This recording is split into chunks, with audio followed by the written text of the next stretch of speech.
Estudando com Kardec. Tema: Origem do bem e do mal, as obras, a Gênese e o Livro dos Espíritos, por Allan Kardec. Na Gênese, o capítulo O Bem e o Mal. Sendo Deus o princípio de todas as coisas, e sendo tal princípio todo sabedoria, todo bondade, todo justiça, tudo que dele provém deve participar de seus atributos, pois que aquilo que é infinitamente sábio, justo e bom, não pode produzir nada que seja desrazoável, mau e injusto. Portanto, o mal que observamos não pode ter sua origem nele. Entretanto, o mal existe e tem uma causa. Os males de toda espécie, físicos ou morais, que afligem a humanidade, apresentam duas categorias que é necessário distinguir. Há os males que o homem pode evitar e os que são independentes de sua vontade. Entre estes últimos, colocam-se os flagelos naturais.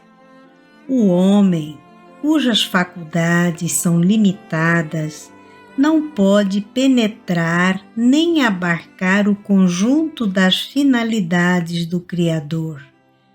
Julga as coisas do ponto de vista de sua personalidade, dos interesses de grupos e das convenções que para si criou, as quais não existem na ordem da natureza.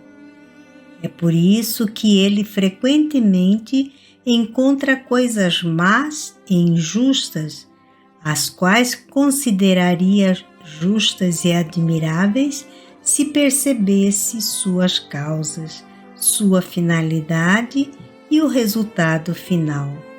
Procurando a razão de ser e a utilidade de cada coisa, reconhecerá que tudo traz o sinal da sabedoria infinita e ele se inclinará diante de tal sabedoria, mesmo em relação às coisas que não compreende.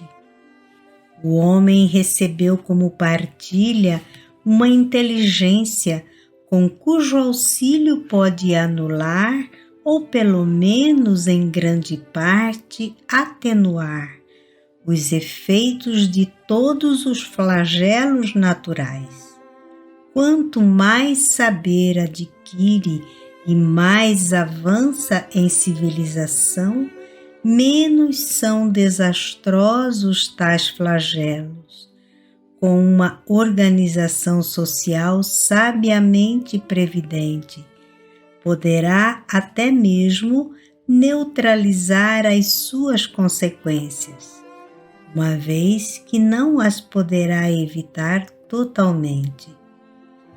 Deus deu ao homem, pelas faculdades de que dotou o seu espírito, os meios de paralisar no futuro até mesmo os efeitos daqueles flagelos que têm sua utilidade no quadro geral da natureza, os quais, contudo, atualmente atingem os homens do presente.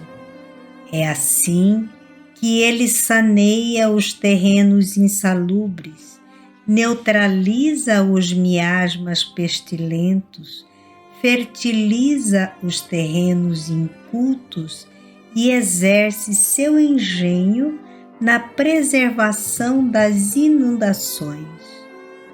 Edifica para si habitações mais sadias e mais sólidas, a fim de resistir aos ventos tão necessários à purificação da atmosfera e colocar-se ao abrigo das intempéries.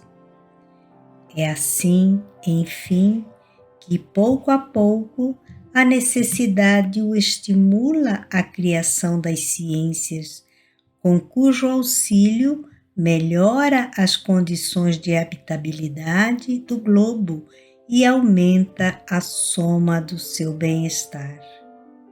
Como o homem deve progredir, os males os quais está exposto são um estimulante ao exercício de sua inteligência e de todas as suas faculdades físicas e morais, mediante o incitamento à pesquisa dos meios de se subtrair a estes mesmos males.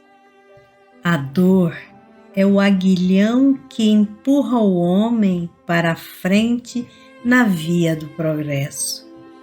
Allan Kardec, na obra O Livro dos Espíritos, no item Progressão dos Espíritos, ele faz a seguinte pergunta aos benfeitores da humanidade: entre os espíritos, alguns foram criados bons, outros maus? Respondem os espíritos superiores: Deus criou todos os espíritos simples e ignorantes, isto é, sem saber. A cada um deu uma missão com o fim de esclarecê-los e de os fazer chegar progressivamente à perfeição, pelo conhecimento da verdade, para aproximá-los de si. Na questão 120, pergunta: todos os espíritos passam pela fieira do mal para chegar ao bem? Não pela fieira do mal, mas pela da ignorância. Por que é que alguns espíritos seguiram o caminho do bem e outros o do mal? Responde os benfeitores: não têm eles o livre-arbítrio? Deus não criou espíritos maus, criou-os simples e ignorantes, isto é, com igual aptidão para o bem e para o mal. Os que são maus, assim se tornaram por sua vontade. Prosseguindo na obra A Gênese, no item 6, esclarece Kardec: os males mais numerosos são aqueles que o homem criou para si por seus próprios vícios, aqueles que provêm de seu orgulho, de seu egoísmo, de sua ambição, de sua cobiça, de seus excessos em todas as coisas. Aí está a causa das guerras e das calamidades que elas geram, das dissensões, das injustiças, da opressão do fraco pelo mais forte, enfim, da maior parte das moléstias. Deus estabeleceu leis cheias de sabedoria, as quais não têm outra finalidade senão o bem. O homem encontra em si mesmo tudo o que é necessário para segui-las. Seu caminho é traçado por sua consciência.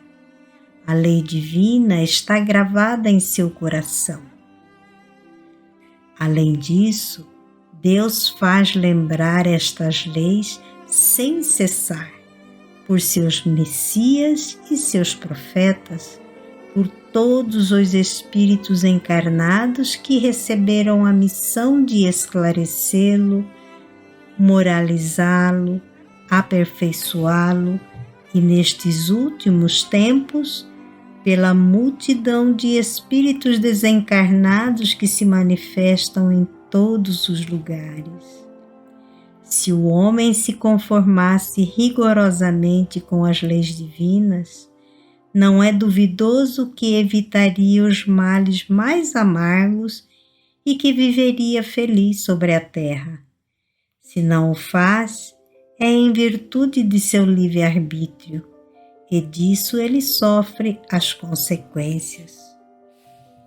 Pode-se dizer que o mal é a ausência do bem, como o frio é a falta de calor. O mal não é um atributo distinto, assim como o frio não é um fluido especial. Um é a negação do outro.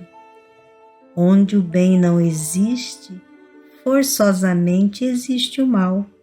Deixar de fazer o mal já é o começo do bem. Deus não quer senão o bem. O mal provém unicamente do homem. Se na criação houvesse um ser predisposto ao mal, ninguém o poderia evitar. Porém, tendo o homem a causa do mal em si mesmo e tendo ao mesmo tempo seu livre-arbítrio e por guia as leis divinas, evitará o mal quando quiser. E sempre é bom lembrarmos que as leis de Deus estão na nossa consciência e sempre termos a atenção, o cuidado no nosso caminhar e questionar isso que estou vivenciando, que estou fazendo ou que pretendo fazer, está em sintonia com as leis de Deus? A resposta nós devemos buscar dentro de nós. Pensemos nisso, estudar estes ensinamentos despertam a consciência e ilumina esse nosso caminhar, nos auxiliam a compreender e aprender a viver como um espírito imortal. Muita paz, muita luz, com as bênçãos de Jesus e Maria Santíssima.